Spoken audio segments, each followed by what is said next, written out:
नमस्कार मंडळी. भूतांच्या गोष्टी ऐकायच्या आहेत का? मग चला माझ्यासोबत. कुठे? भूतांच्या जगात. इतर यूट्यूब चॅनेलसाठी सूचना. आपल्या भूतांच्या जगात या चॅनेलवर प्रकाशित होणाऱ्या सत्य अनुभवांचे कॉपीराईट चॅनेलकडे असून कोणत्याही हिंदी अथवा मराठी चॅनलने विना परवानगी येथील सत्य अनुभव त्यांच्या चॅनेलवर प्रकाशित करू नये. आज आपण जो सत्य अनुभव ऐकणार आहोत तो बंगालमधील एका भूताटकीचा प्रकार आहे. सदरील अनुभव आपल्या चॅनलचे सबस्क्रायबर मनोहर दास यांनी पाठवलेला असून ते मूळचे बंगालचे रहिवासी असून गेली 20 वर्ष मुंबईमध्ये राहत आहेत. मनोहर दास यांच्या सांगण्यानुसार सदरील घटना 1939 या साली घडली आहे. स्थळ बंगाल. बंगालमध्ये क्राशू नावाचा भूताचा प्रकार आहे. खरं तर हा प्रकार फार जुना आहे. या प्रकाराची माहिती तुम्हाला सोशल मीडियावर सुद्धा कुठे उपलब्ध नाही.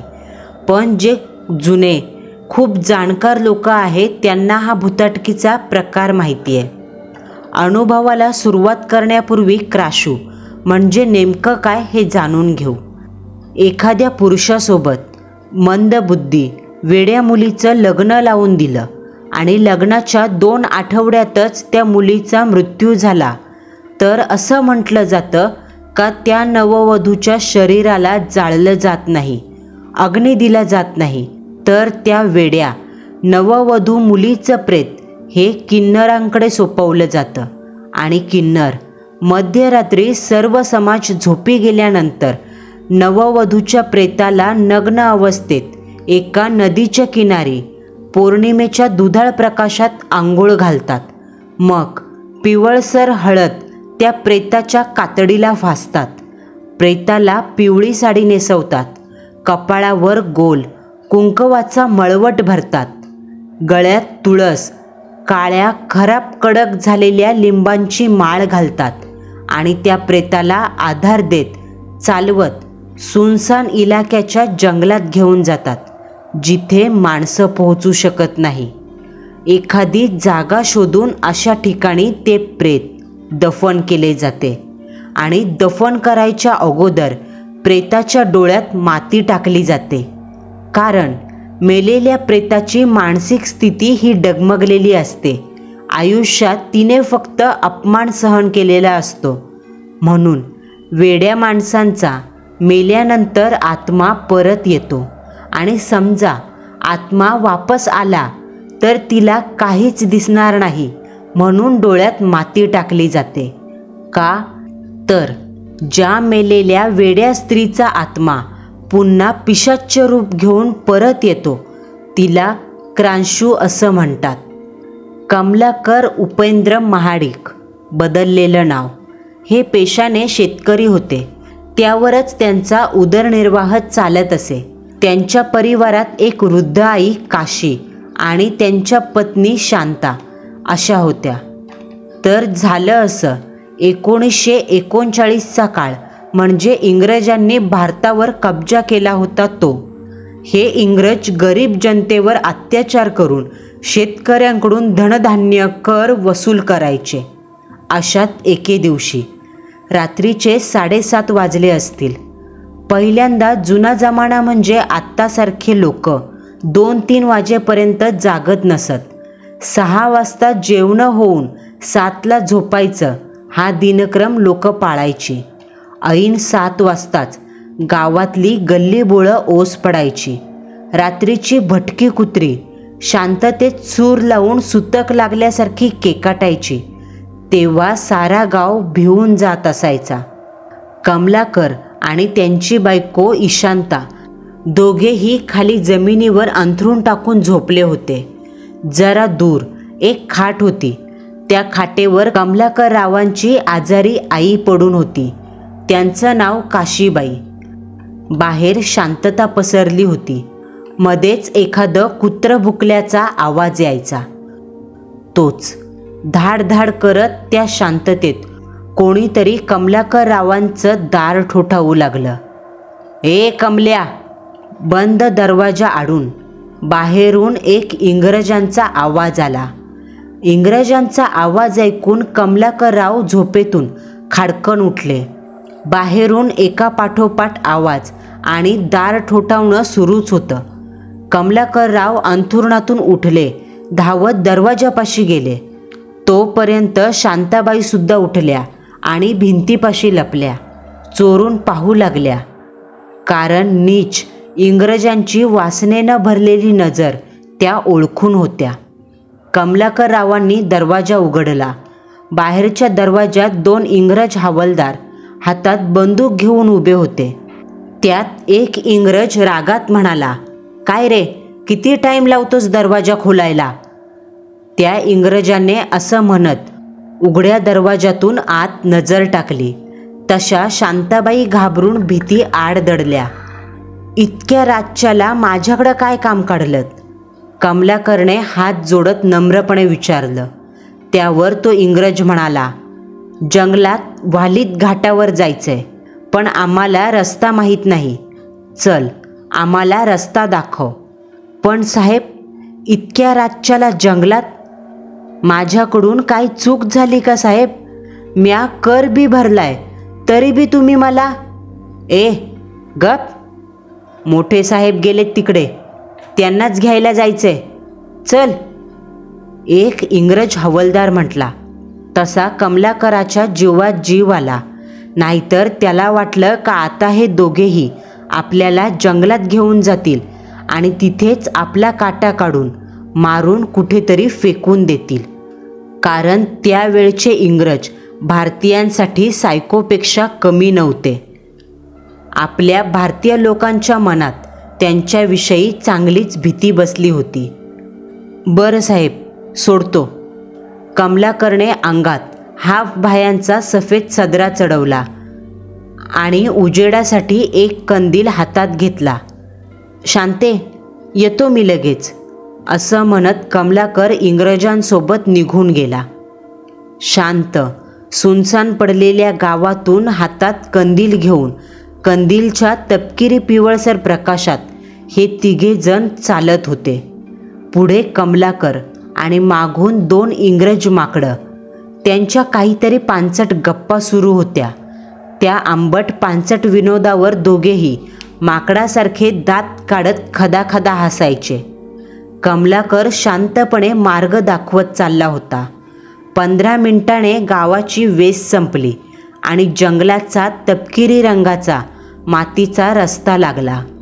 रस्त्याच्या दुतर्फा हिरवी झाडं होती.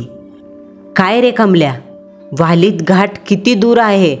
चालून चालून पाय दुखायला लागले, इंग्रज हवालदार मोडक्या तोडक्या भाषेत म्हणाला. त्यावर कमलाकर म्हणाला, साहेब, वालीत घाट जंगलाच्या जाम आत आहे. जेमतेम अर्धा तास लागल तिथं पोचायला. त्याच्या या वाक्यावर इंग्रजांनी फक्त होकारार्थी मान हलवली. तब्बल अर्धा तास चालून झाल्यावर शेवटी वालीत घाट आला. वालीत घाट म्हणजे एक किन्नरांचा इलाका होता. इथे 20-25 किन्नर झोपडी बांधून राहत होते आणि इथेच एक इंग्रज अधिकारी आपली लैंगिक भूक भागवायला यायचा, कारण तो इंग्रज अधिकारी समलैंगिक होता. असो, एक इंग्रज शिपाई त्याच्या साहेबांना घ्यायला म्हणून गेला. 10-15 मिनिटांनी तो पुन्हा बाहेर आला, परंतु त्याच्यासोबत साहेब आले नाही. दुसऱ्याने विचारलं, काय झालं, सर कुठे आहेत? त्यावर पहिला शिपाई म्हणाला, आज आपल्या दोघांना इथेच पहारा द्यायचा आहे. त्या इंग्रज शिपायाचं बोलणं ऐकून कमलाकर तिथे आला आणि म्हणाला, साहेब, तुम्ही उद्या या, पण मी घरला जातो. माझी आई आजारी आहे, बायको घरी एकटी आहे. ठीक आहे, जा. इंग्रज शिपाई इतकंच म्हणाले. जंगलात खुखार प्राण्यांचा सुळसुळाट होता. त्या हरामखोर कपटी इंग्रजांनी कमलाकरला स्वतःच्या संरक्षणासाठी काहीतरी द्यायला हवं होतं, पण त्यांनी तसं काहीही केलं नाही.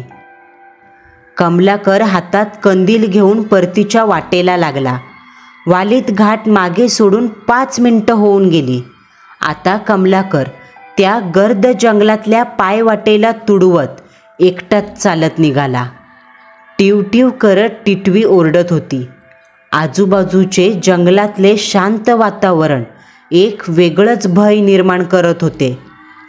तोच चालता चालता कमलाकराच्या कानावर एका स्त्रीचा ताळस्वरातला हुंदके देत रडतानाचा आवाज कानावर पडला. त्या आवाजाने कमलाकरची पावलं जागीच थांबली.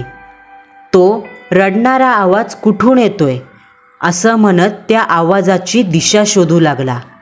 जागेवर गोल गोल बिंगत आजूबाजूला पाहू लागला, पण नजरेला काळीभोर झाडं सोडली तर कोणीच दिसत नव्हतं. मग तो कानांना येणारा आवाज तर येत होता. याचा अर्थ नक्की कोणती तरी स्त्री होती. कोण आहे इथं? कोण रडतंय? कमलाकरने आवाज दिला. आवाज देताच अचानक तो रडणारा आवाज एकदम शांत झाला. पुन्हा एकदा स्मशान शांतता पसरली. जरा वेळ कमलाकर जागीच थांबला. तो आवाज पुन्हा येतोय का हे पाहू लागला. काय माहीत कोणत्या स्त्रीला मदत पाहिजे असेल. जरा वेळाने घुंगरांचा छन छन असा आवाज पाठोपाठ कमलाकरच्या कानावर आला. तोच कमलाकरपासून फक्त 20 पावलावर काळ्या अंधारातून एक स्त्री डाव्या बाजूने उजव्या बाजूकडे एका रेषेत वेगानं धावत निघून गेली. त्याच स्त्रीच्या पायात नक्कीच घुंगरू बांधले असणार, कारण ती धावत जाताना छम छम असा आवाजही ऐकू आला. कमलाकरने त्या स्त्रीला धावत आपल्या समोरून जाताना पाहिलं. तिच्या अंगावर पिवळ्या रंगाचं लुगडं होतं. डोक्यावर काळे मोकळे सोडलेले केस, अंगावरची कातडी दुधाळ पण हळदीने पिवळी झाल्यासारखी दिसत होती. ती स्त्री जशी वेगानं कमलाकरच्या समोरून धावत निघून गेली तसा एक घाणेरड्या हवेचा झोत त्याच्या नाकातोंडात शिरला.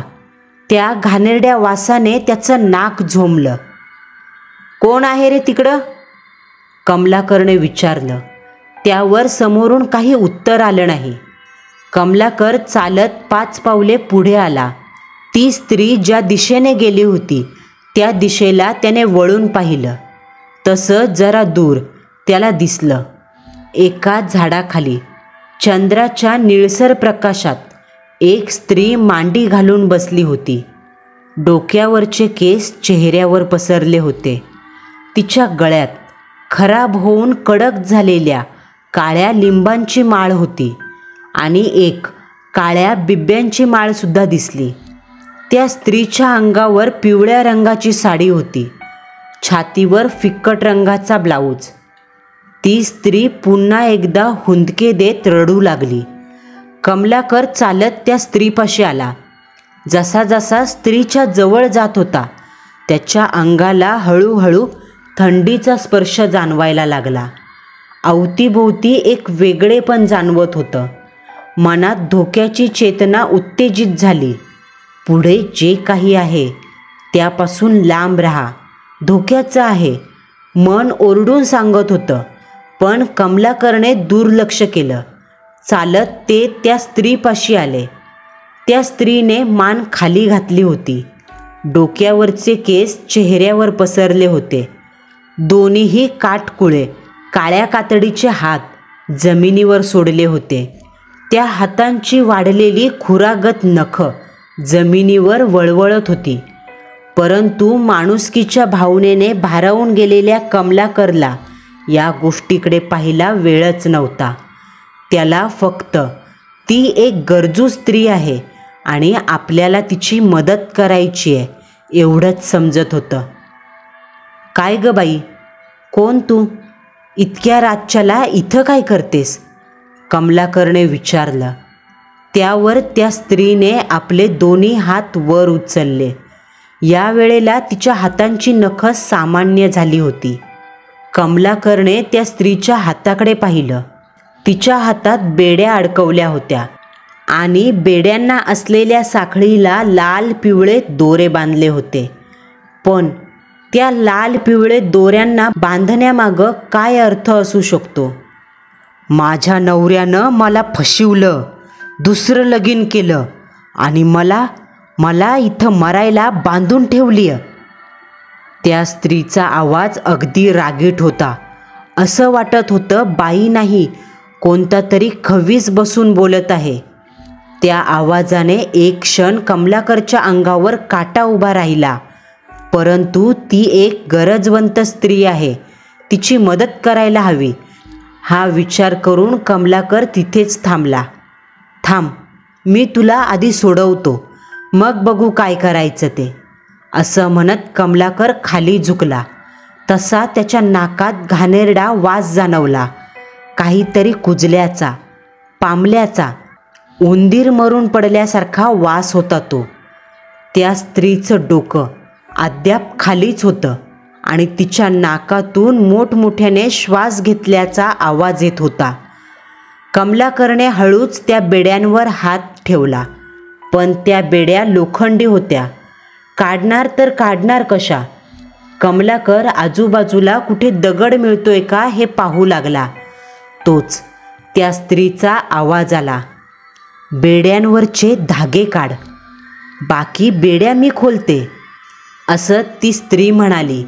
आणि कसलाही विचार न करता कमलाकरने पुढे होऊन बेड्यांवर गुंडाळलेले लाल पिवळे गोंड्यांचे दोरे सोडले.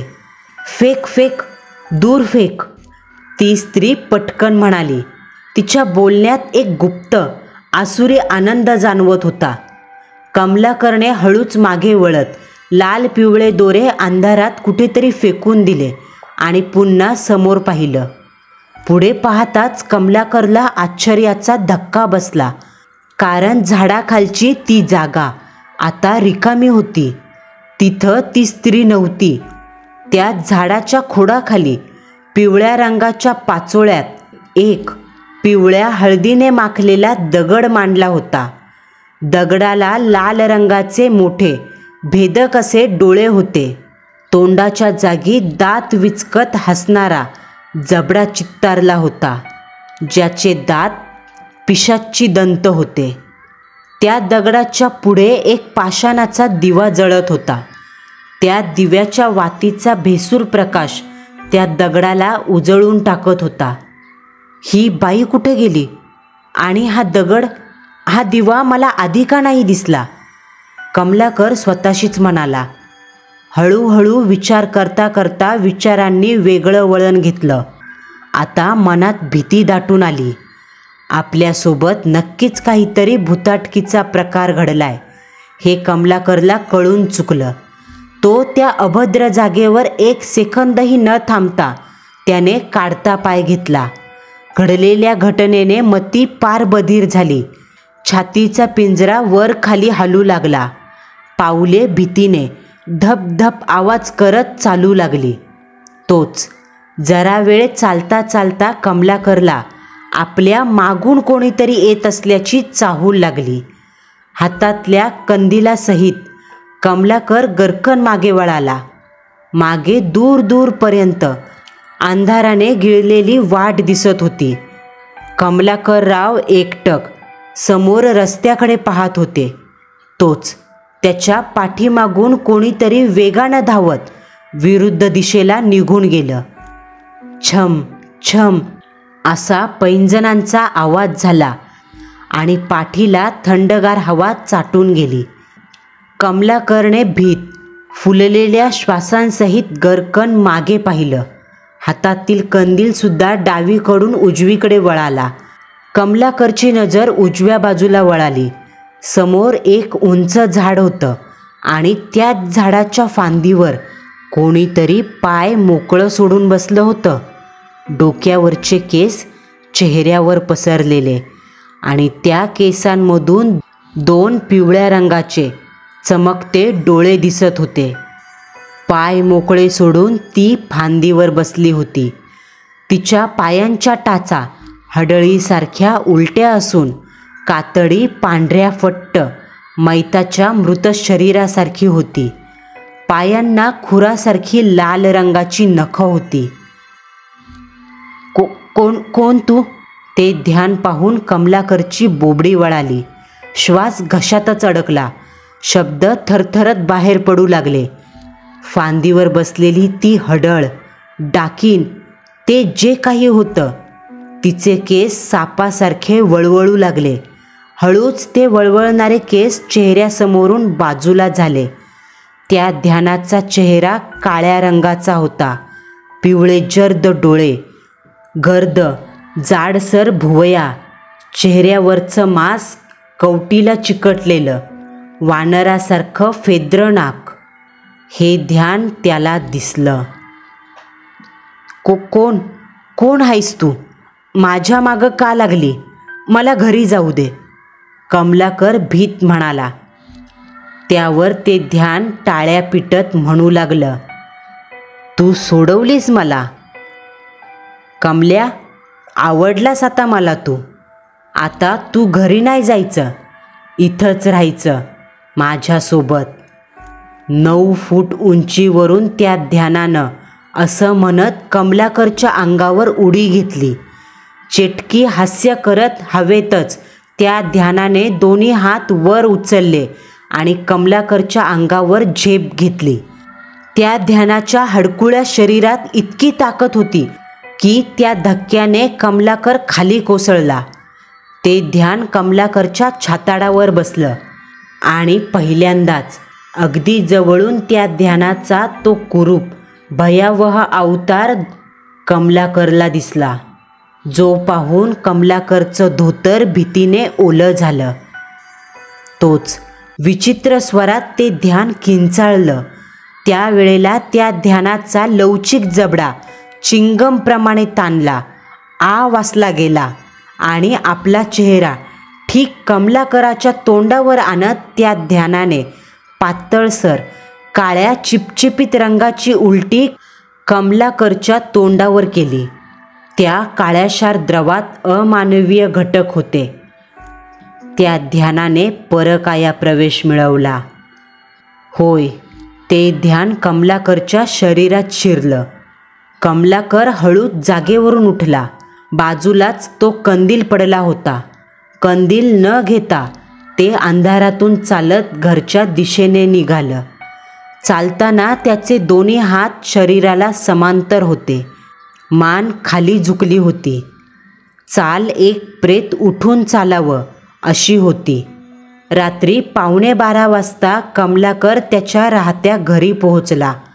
धाड धाड करत त्याने दरवाजा ठोकला. आले आले आले आले, थांबा. आतून शांताबाईंचा आवाज आला आणि लागलीच दरवाजा उघडला गेला. उघड्या दरवाजात शून्य भावनेने कमलाकर उभे होते. आलात का? शांताबाई म्हणाल्या. पण त्यांच्या वाक्याला कसलाही दुजोरा न देता कमलाकरने आपला एक पाय चौकटीतून आतल्या भुईवर ठेवला. तोच पायाला चटका बसावा तसा पाय कमलाकरने चौकटीतून परत मागे घेतला आणि भेदरलेल्या, घाबरलेल्या नजरेने हॉलमध्ये वळून पाहिलं. भिंतीवर देवघर दिसलं आणि त्या देव्हाऱ्यात काली मातेची शस्त्रधारी मूर्ती होती. मूर्तीच्या पुढ्यात दिवा जळत होता. त्या मूर्तीला पाहताच कमलाकरच्या अंगात घुसलेलं ते ध्यान घाबरलं. शांते, दिवा विझवतो, मला घरात येऊ दे. कमलाकर घराच्या चौकटी बाहेर उभे होते आणि बाहेर उभे राहून शांताला असं म्हणाले. कमलाकरच्या तोंडून हे वाक्य ऐकताच शांता न्याहाळून कमलाकरला पाहू लागली. त्यावेळेला शांताला कमलाकरच्या देहाच्या मागे अंधारातही काळी सावली पडल्यासारखं काहीतरी दिसलं. मोकळे सोडलेले केस, कृश झालेली शरीरयष्टी, अंगावर साडी असल्यासारखा लोंबणारा पदर. हे सारं दिसताच शांताने विचारलं, अहो, काय झालं? तुम्ही दिवा कशापायी इजवायला सांगताय? तोच कमलाकरच्या अंगात घुसलेलं ते ध्यान चवताळून उठलं. त्याचा तळतळाट होऊ लागला. ते म्हणालं, ए भवाने, सांगितलंय तेवढं कर, नाहीतर कच्ची खाईन तुला. Cut cut. कमलाकर रागात ओरडले आणि दातावर दात आपटू लागले. आजपर्यंतच्या संसारात कमलाकर कधीच पत्नीवर ओरडला नाही आणि आज अक्षरशः शिव्या शाप देत होता. त्यांचा हा गोंगाट ऐकून बाजूला झोपलेल्या कमलाकरच्या आईची झोपमोड झाली. त्यांनी खाटेवरूनच आवाज दिला, काय ग शांते, काय गोंधळ चालू आहे? अंथरुणात पडल्या पडल्या त्या म्हणाल्या. तेव्हा शांता चालत सासूबाईजवळ गेली आणि म्हणाली, तुम्हीच बघा ना, जंगलातून आलेत आणि जरा वेगळंच वागतायत. जंगलात? एवढ्या रातच्याला? गेलता कशाला पण जंगलात? कमलाकरच्या आई काशीबाईंनी विचारलं. तू झोप ग म्हातारे, तुला कशाला पाहिजेत नसत्या उचापत्या, पड ना गप अंथरुणात, थेरडे. घराच्या बाहेरून कमलाकरचा आवाज आला. काशीबाईंनी त्यांच्या मुलाचा आवाज ऐकताच त्यांच्या मनात शंकेची पाल चुकचुकली. आपला मुलगा साधा भोळा स्वभावाचा आहे, त्याच्या तोंडून अशी वाईट उर्मट भाषा येणार नाही. ती ऐकून खरंच काशीबाई पण आश्चर्यचकित झाल्या. तेव्हा शांता म्हणाली, अहो सासूबाई, त्या इंग्रजांबरोबर वालीद घाटावर गेले होते, त्यांनीच काहीतरी पाजलं असणार यांना. वालीद घाट हे नाव ऐकताच काशीबाईंचे डोळे भीतीने मोठे झाले. दिवा विझव म्हणतोय ना मागापासनं? कमलाकर पुन्हा ओरडला. त्यावर शांताबाई थांबा, विझवते असं म्हणत कालीमातेच्या मूर्तीपाशी आल्या. मूर्तीच्या पुढ्यात तपकिरी रंगाचा दिवा चकाकत होता. तोच. थांब शांते, काशीबाई एकदम ओरडल्या.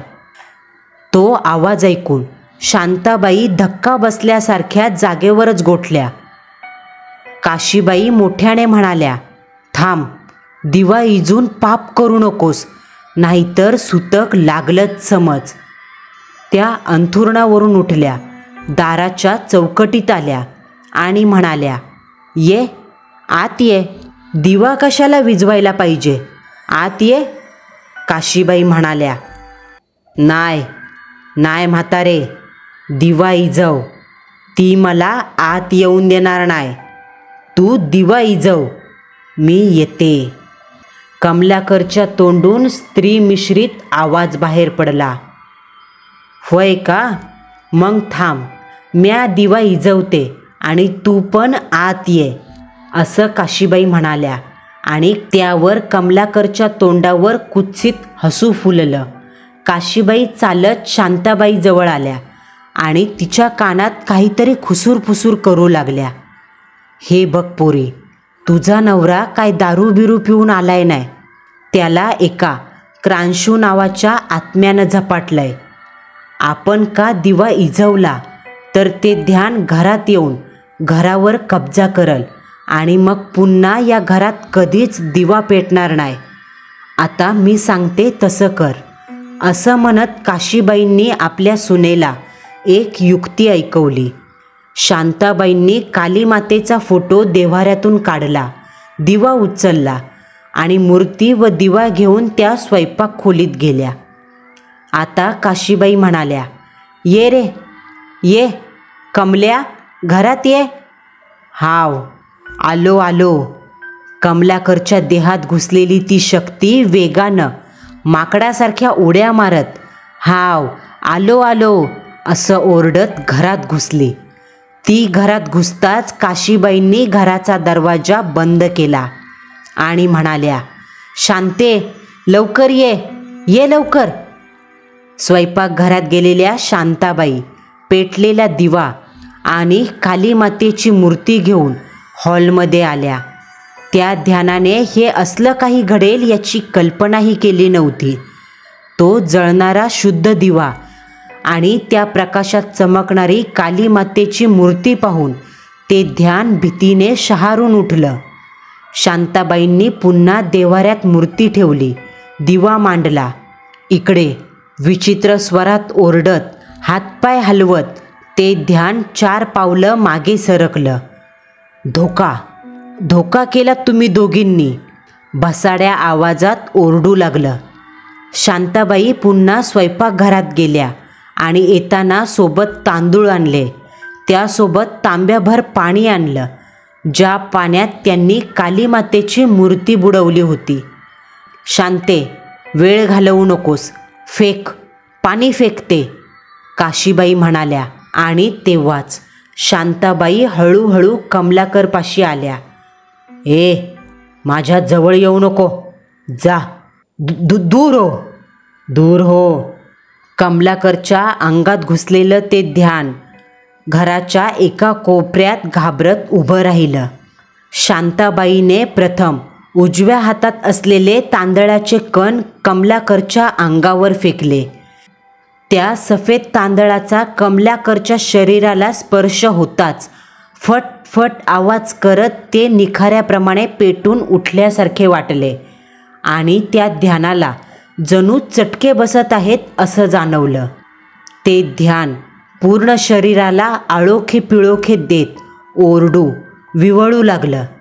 शांताबाईंना आपल्या नवऱ्याची अवस्था पाहावत नव्हती, परंतु नाईलाज होता. डाव्या हातात पकडलेला तांब्या, ज्यात दैवी स्पर्शाने न्हावून घातलेलं जल होतं. शांताबाईने ते तांब्यातलं पाणी एकदाच कमलाकरच्या अंगावर फेकलं. पाण्याचा जसा कमलाकरच्या शरीराला स्पर्श झाला, फस असा आवाज करत सर्व हातापायाची हाडं कडाकड वाजू लागली.